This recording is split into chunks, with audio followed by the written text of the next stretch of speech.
Hey paintballers, welcome to video number 7 in my series going over the basic human movements. We've gone over most of them. We have left to talk about trunk rotation and the loaded carry. So I'm going to make both of these next two videos short. This one's going to be about trunk rotation and tomorrow's video will be about the loaded carry. My wife and my anniversary is coming up in a couple days, so we're going to be out of town. So I'm going to do a few short videos right now and just schedule them ahead of time to roll out over the next couple days. So wish us a happy anniversary and enjoy this video. Okay, so trunk rotation, and as I mentioned in video number 1, anti-rotation, which is opposing something trying to rotate your trunk. I consider both of those in the same category of movement, but we're going to go over both of them, their importance and how they apply to the sport of paintball and what you should be trying to do in your own fitness programs if you're trying to work out on your own. If you don't want to work out on your own, you want someone to do the work for you, check out playbetterpaintball.com and try one of my 3 levels of fitness training programs so that someone does all the guesswork for you. So to go over real quick what trunk rotation is, essentially it breaks down to the ability to rotate your spine. Nearly all of the movement is going to come from the thoracic region, which is every vertebrae that has a rib attached to it is a good way to think about it. So all of the vertebrae that have ribs attaching, those are the ones that do the primary amount of twisting. Your lumbar does very little movement at all. Its job is to try to stay as stiff and stable as possible to support your body as it bends, twists, etc. So we're going to be focusing primarily on the thoracic region of your spine. So when you're at the gym and you're practicing your rotation, try not to think too much about twisting from the lower back, sure at the hips, but it is going to come primarily from roughly the sternum, the xiphoid process area, up through the bottom of your neck, top of your rib cage. So feel the rotation in that area when you're doing these. There's not really a specific exercise that I think is recommended over any other as it relates to paintball, but as you can bet, we do a lot of bending and a lot of twisting when we're shooting outside the sides of our bunkers. So what should probably be said real fast is that anyone with back issues, the worst thing you can do to your spine at a compromised joint is bend it and twist it. That is one of the worst things you can do to aggravate your back pain. Now, addressing your back pain is a separate video, so I just want to go over that for now, but I'm not going to go into details about what you should be doing to rehabilitate it. That's not this video. If you want to see that video, comment down below, tell me what you're dealing with, and I'll respond in one of these next 20 plus videos that are coming on the way. So we do a lot of twisting and a lot of bending in paintball, so it makes sense to be doing some exercises that don't just require some rotation, but also require a little bit of bending. And at first, if you're not already doing something like this, I would start with just a rotation exercise, preferably resisting the rotation itself. So by that, I mean, don't be holding a dumbbell out in front of you and rotating like you see a lot of people doing a Russian twist exercise. That's in my opinion, kind of a stupid exercise. I'm not going to say it's never okay to do or it's completely pointless, but you're doing a twisting motion, which is a motion that's supposed to be going through this plane of motion side to side, but you're adding a load that puts a vertical resistance on the body. So if you're going to be training rotation, I can't help but feel like you should be resisting the rotation from the side that you're rotating away from. So with a band or a cable machine, to me, it just makes the most sense. Now in paintball, as I said a couple videos ago, we're never playing with someone pulling or pushing on us from the sidelines, but when we're training trunk rotation, the goal is not necessarily to mimic the sport specifically. It's more about developing stability and resilience in the spine. So we just are rarely doing trunk rotation to a point where we need to mimic exactly how trunk rotation works in the sport that we're doing.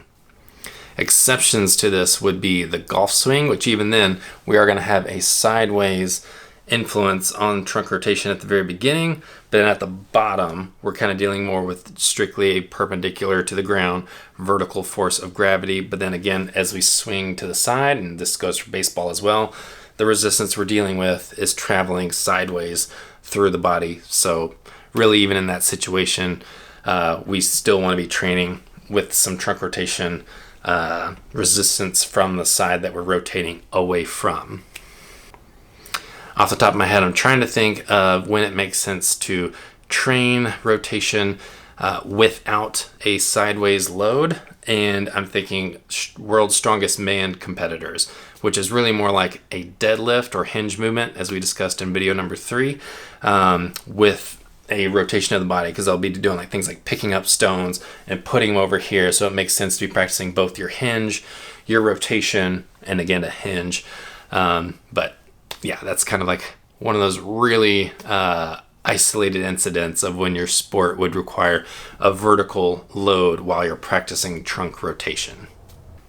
So going back to the fundamentals of what you should be doing, I would start with probably a month or 2 of strictly trunk rotation. So putting a cable roughly around the height of your shoulders, grabbing it away from you, rotating across the body, and basically trying to go a full 180 degrees. So starting with it 180 degrees this way, to where the cable is kind of coming through your body this direction through the arms, and you rotate completely over to the other side, where once again your arms are in line with that cable.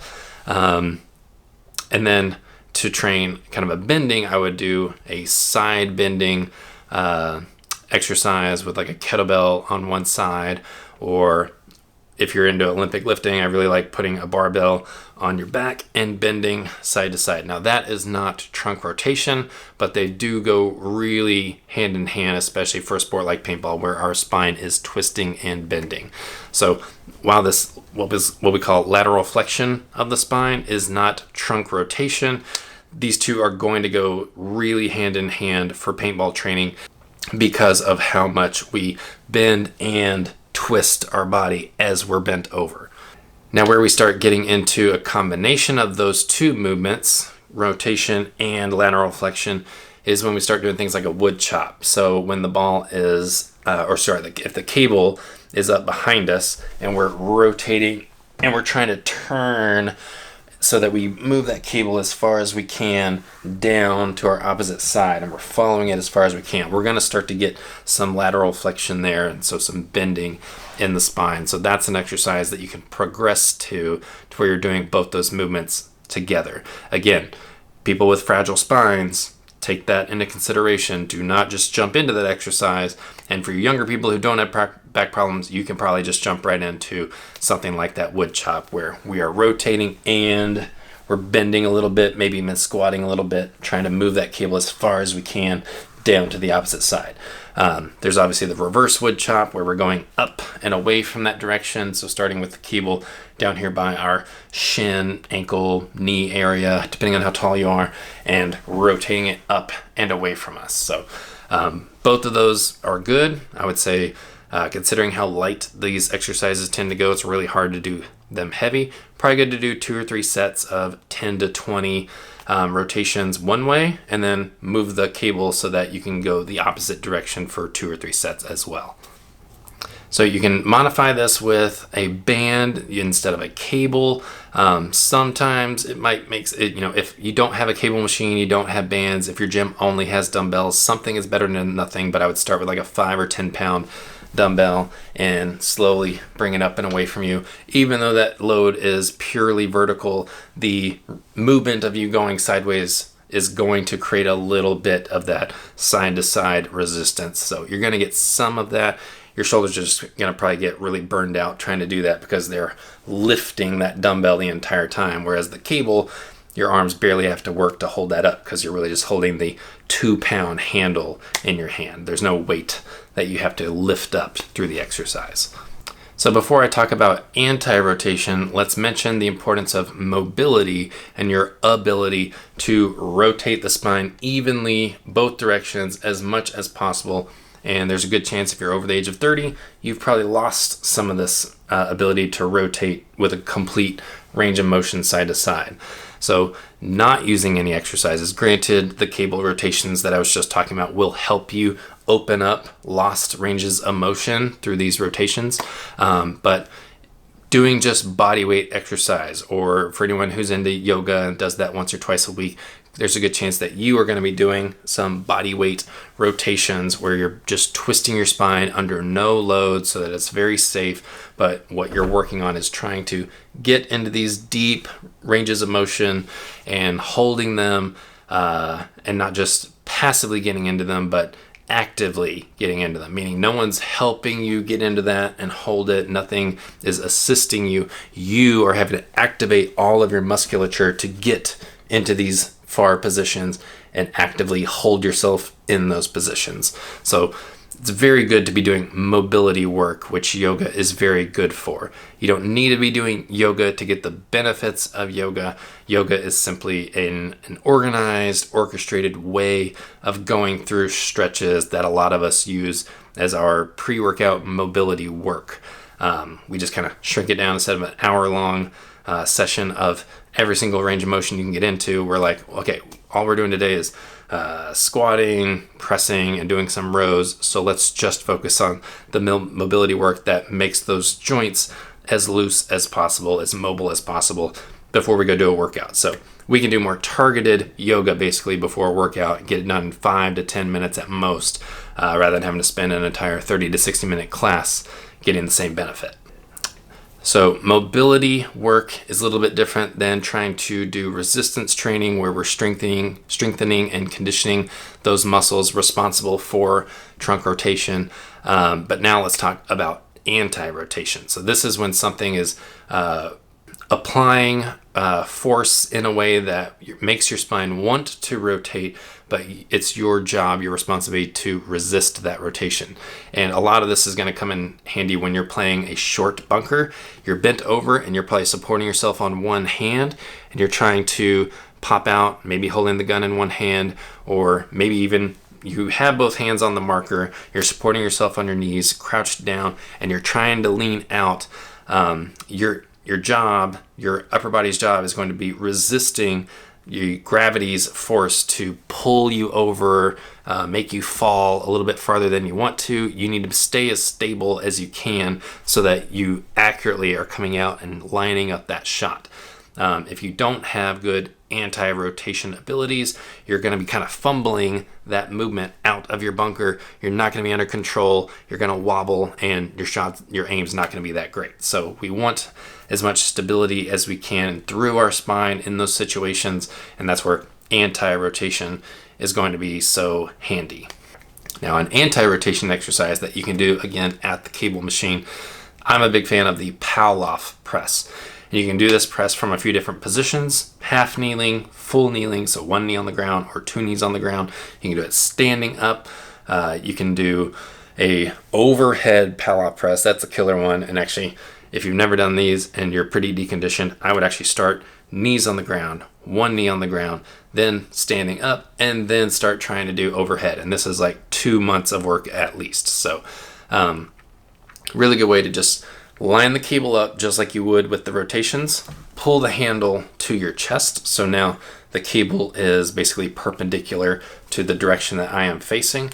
And I'm going to press that weight away from me. And my job is to not let my arms get pulled back this way.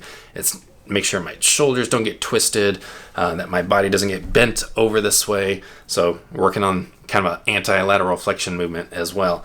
But yeah, we're pressing away from us. You're not going to need a lot of weight for this. Press, come back, press, come back. And because these exercises are so light, you're not going to feel a great deal of strength coming from this. But I promise you, in your gameplay, you're probably over the course of a few weeks going to notice, like, man, I'm like way more accurate. I just feel like I'm coming out exactly where I want to be, getting that shot off. Or if you're someone who deals with pain or discomfort in your spine, after a few weeks, you're going to notice, man, I'm coming out from playing, I have hardly any pain anymore. Like, I just feel like my body's way more resilient. That's where the benefits of exercises like this come from. It's not from noticing the weight is going up tremendously on the cable machine. Like 10 pounds is a big difference 1 week to another. So, and that it might take you a few months to go up 10 pounds on these exercises. But you're not going to be all of a sudden doing 50 pounds and then 150 pounds. That's just not how these exercises work. So keep that in mind when you're doing these and you're asking yourself, where's the benefit of these exercises? I'm not noticing myself bulking up. I'm not noticing the weight going up a ton. That's not where the benefit of these exercises go. So I think that should make sense as to why I'm saying that trunk rotation is never really an exercise that has a lot of sport-specific carryover. It's much more about just maintaining the integrity of your spine. So keep that in mind. Make sure it is part of your routine in some way or another. Hopefully you can use a cable or band to do an actual trunk rotation with resistance from whichever side you're rotating away from. If not, you can try to do things on the ground where you twist in like a plank position. Plank rotations, as they're called. You should be able to find those on YouTube pretty easy. But just imagine yourself working on your ability to rotate, preferably under load, but at minimum just through those ranges of motion under body weight stress, so that you're exposing the vertebrae to that twisting stress, that sensation, and trying to condition the joints so that they're freely able to rotate those directions. Something is always better than nothing, but trying to load those movements so that they get stronger and stronger, it's just going to translate to more and more stability on the field. So accuracy and injury resistance are all going to go through the roof. Thanks for watching, guys. I hope that was really helpful. Thanks for all the engagement you guys have been giving me, the topic ideas that you've been providing. I will definitely be making the videos that you guys have been asking about. So thanks again. I will see you very soon. And again, wish my wife and I a happy anniversary.